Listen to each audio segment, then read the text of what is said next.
നമസ്കാരം. Total football Malayalam എന്ന YouTube ചാനലിലേക്ക് ഏവർക്കും സ്വാഗതം. അപ്പം യുവേഫ ചാമ്പ്യൻസ് ലീഗ് മത്സരങ്ങൾ ഇന്നലെ തുടങ്ങി. ഇന്നലെ പല മത്സരങ്ങളും ഉണ്ടായിരുന്നു. ബയേൺ മ്യൂണിക്കിന്റെ മത്സരം ഉണ്ടായിരുന്നു. എസി മിലാൻ ലിവർപൂൾ മത്സരം ഉണ്ടായിരുന്നു. ജുവന്റസിന്റെ മത്സരം ഉണ്ടായിരുന്നു. ഞാൻ ഇന്നലെ കണ്ടത് റയൽ മാഡ്രിഡ് സ്റ്റുട്ട്ഗർട്ട് മത്സരമായിരുന്നു.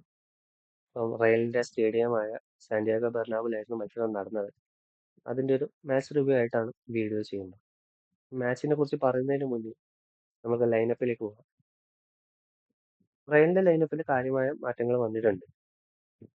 ജൂഡ് ബെല്ലിങ്ങം, ഓർലിയൻ ചെമനി ഇവർ രണ്ടുപേരും ഇത്രയും കാലം പരിക്കിന്റെ പിടിയിലായിരുന്നു. അവർ തിരിച്ചു വന്ന് റയലിന്റെ സ്റ്റാർട്ടിംഗ് ഇലവനിൽ വന്ന ഒരു മാച്ചായിരുന്നു ഇന്നലെ കണ്ടത്.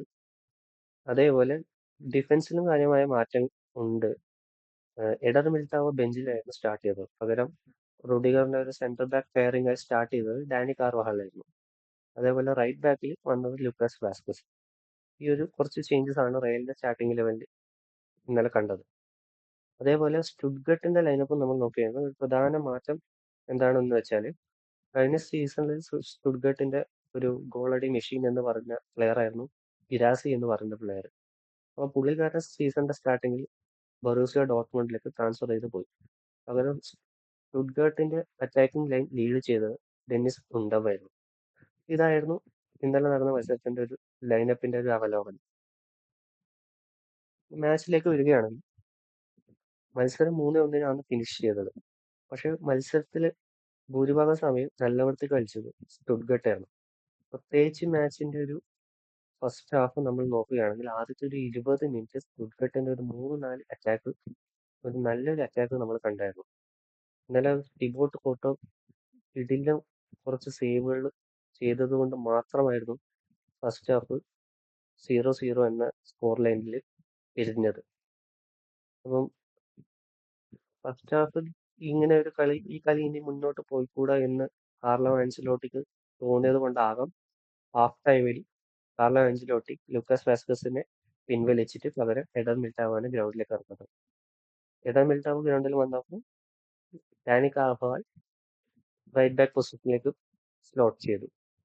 ഇപ്പൊ ഫസ്റ്റ് ഹാഫ് 0-0 നിന്നു. പക്ഷെ ശരിക്കും പറഞ്ഞ സ്റ്റുട്ട്ഗർട്ട് ആയിരുന്നു അതിൽ നല്ല വിധത്തിൽ കളിച്ചതും. അവർ ഒരു 1-2 ഗോളിനെങ്കിലും മുന്നിൽ വേണ്ട ഒരു ഹാഫ് ആയിരുന്നു അത്. റയൽ ശരിക്കും പറഞ്ഞ ഫസ്റ്റ് ഹാഫിൽ ഫുൾ ബാക്ക് ഫുട്ടിലായിരുന്നു കളിച്ചത്. 1-2 ചാൻസുകൾ ഉണ്ടായിരുന്നു. എംബാപ്പേന്റെ ഒരു ഷോട്ട് ഉണ്ടായിരുന്നു. അങ്ങനെ കുറച്ച് ചാൻസുകൾ റയലിന് ക്രിയേറ്റ് ചെയ്തെങ്കിലും ഫസ്റ്റ് ഹാഫ് ഡോമിനേറ്റ് ചെയ്തത് സ്റ്റുട്ട്ഗാർട്ട് തന്നെയായിരുന്നു. സെക്കൻഡ് ഹാഫിലേക്ക് വരുമ്പോൾ ആദ്യം തന്നെ തുടക്കത്തിൽ തന്നെ 46-ാം മിനിറ്റിൽ റയൽ ഗോൾ അടിക്കുന്നതാണ് നമ്മൾ കണ്ടത്. അപ്പോൾ റയലിന്റെ ഹാഫിൽ ഓറലിയൻ ചുമനി ഒരു വലിയ ലോങ് ബോൾ കൊടുത്തു. സ്റ്റുട്ട്ഗർട്ടിന്റെ ഡിഫൻസീവ് ലൈനിന്റെ മുകളിലൂടെ ഒരു ലോങ് ബോൾ കൊടുത്ത് അത് നേരെ പിടിച്ചത് റോഡ്രിഗോ ആയിരുന്നു. റോഡ്രിഗോയും എംബാപ്പയും പാരലായി റൺ ചെയ്തു.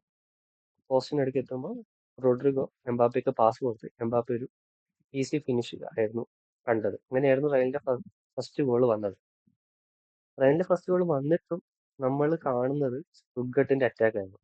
ഒരു 60 മിനിറ്റ് വരെ സ്റ്റുട്ട്ഗർട്ട് ട്രൈ ചെയ്തുകൊണ്ടിരിക്കുന്നുണ്ടായിരുന്നു ഒരു ഗോളിന് വേണ്ടിയിട്ട്. അങ്ങനെ സ്റ്റുട്ട്ഗർട്ട് ട്രൈ ചെയ്തിട്ടാണ് അവരുടെ ആദ്യത്തെ ഒരു ഗോൾ വന്നത്. ഒരു സെറ്റ് പീസിൽ നിന്നും കോർണർ കിക്കിൽ നിന്നും വന്നൊരു ബോൾ റയലിന്റെ ബോക്സിൽ നിന്നും ഒരാൾ ഹെഡ് ചെയ്ത് പാസ് കൊടുത്ത് ആ ബോൾ നേരെ ഉണ്ടവിലേക്ക് വന്നിട്ട് പുള്ളിക്കാരന്റെ ഒരു ഹെഡർ ഫിനിഷ് ആയിരുന്നു കണ്ടത്. അപ്പം 1-1 ആ ഒരു സമയത്ത് 1-1 എന്ന സ്കോർ ലൈനിലേക്കാണ് വന്നത്. പിന്നെ കളി സമനിലയിലേക്ക് പോകും എന്ന് തോന്നിയ സമയത്തായിരുന്നു റയലിന് ഒരു കോർണർ കിക്ക് കിട്ടുന്നത്. ലുക്ക ലുക്ക മോഡ്രിച്ച് ആയിരുന്നു കോർണർ എടുത്തത്. ഒരു ബ്യൂട്ടിഫുൾ കോർണർ ആയിരുന്നു. Beautiful corner and beautiful header. Goal കണ്ടപ്പോൾ വളരെ സിമ്പിൾ ആയിട്ട് റുഡിഗർ ഹെഡ് ചെയ്ത് ഗോളാക്കിയ പോലെയായിരുന്നു എനിക്ക് തോന്നിയത്. അങ്ങനെ 81-ാം മിനിറ്റിൽ റുഡിഗറിന്റെ ഹെഡറിലൂടെ റയൽ 2-1 ലീഡ് എടുക്കുകയാണ്. മത്സരത്തിൽ റയൽ മാഡ്രിഡ് പിന്നെ ആഡ ഗുളറിനെ ഇറക്കി, എൻട്രിക്കിനെ ഇറക്കി. ഇങ്ങനെ ഇറക്കി ഒരു 90-ാം മിനിറ്റിൽ ഇഞ്ചുറി ടൈമിൽ അവസാനം സ്റ്റുട്ട്ഗർട്ടിന് ഒരു ഒരു അവരുടെ സെൻട്രൽ ലൈനിന് കുറച്ച് മുന്നിലോട്ട് നിന്ന് ഒരു ഫ്രീ കിക്ക് കിട്ടുമായിരുന്നു. അവരത് ലാസ്റ്റ് മിനിറ്റ് ആയതുകൊണ്ട് നേരെ റയലിന്റെ പോസ്റ്റിലേക്ക് അടിക്കാൻ വേണ്ടി നോക്കിയപ്പോൾ റയൽ അവിടുന്ന് ക്ലിയർ ചെയ്ത് ബോൾ നേരെ കിട്ടിയത് എൻട്രിക്കിന്റെ കാലിലായിരുന്നു. എൻട്രിക്ക് ബോൾ എടുത്ത് നേരെ സ്റ്റുട്ട്ഗർട്ടിന്റെ പോസ്റ്റിലേക്ക് ഓടി. കൂടെ എംബാപ്പയും ഉണ്ടായിരുന്നു, വിനീഷ്യസും ഉണ്ടായിരുന്നു. പക്ഷെ ഒരു നല്ലൊരു ഷോട്ടിലൂടെ എംബ്രേക്ക് തന്റെ ആദ്യത്തെ UCL ഗോൾ നേടുകയായിരുന്നു കണ്ടത്. അങ്ങനെയാണ് സ്കോർ ലൈൻ 3-1 വന്നത്. പക്ഷെ മത്സരത്തിൽ ഞാൻ കണ്ട ഒരു കളിയിൽ ഒരു ഡോമിനേഷൻ സ്റ്റുട്ട്ഗർട്ട് തന്നെയായിരുന്നു. കളി ജയിക്കാനും സ്റ്റുട്ട്ഗർട്ടിന് ഒരുപാട് അവസരങ്ങൾ ഉണ്ടായിരുന്നു. പക്ഷെ തിബോട്ട് കോർട്ടോയുടെ മിന്നും സേവുകളായിരുന്നു റയലിനെ ഇന്നലെ രക്ഷിച്ചത്. ആ പറഞ്ഞ പോലെ തന്നെ man of the match announce ചെയ്തപ്പോൾ തിബോട്ട് കോർട്ടോക്കായിരുന്നു മാൻ ഓഫ് ദ മാച്ച് അവാർഡും കിട്ടിയത്. അപ്പം ഇന്നലത്തെ കളി ഞാനൊരു റയൽ ആരാധകൻ എന്ന നിലയിൽ ഞാൻ സാറ്റിസ്ഫൈഡ് ആയിട്ടുള്ള ഒരു കളിയല്ല.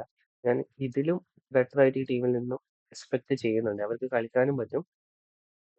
സൂസിഡായുമായിട്ട് ഉള്ള മാച്ച് വെച്ച് കമ്പയർ ചെയ്യുമ്പോൾ കുറച്ചും കൂടി ബെറ്റർ ആയിരുന്നു ആ ഫ്രണ്ട് ലൈനിൽ വിനീഷ്യസും എംബാപ്പയും റോഡ്രിഗും തമ്മിലുള്ള കുറച്ച് ലിങ്കപ്പ്.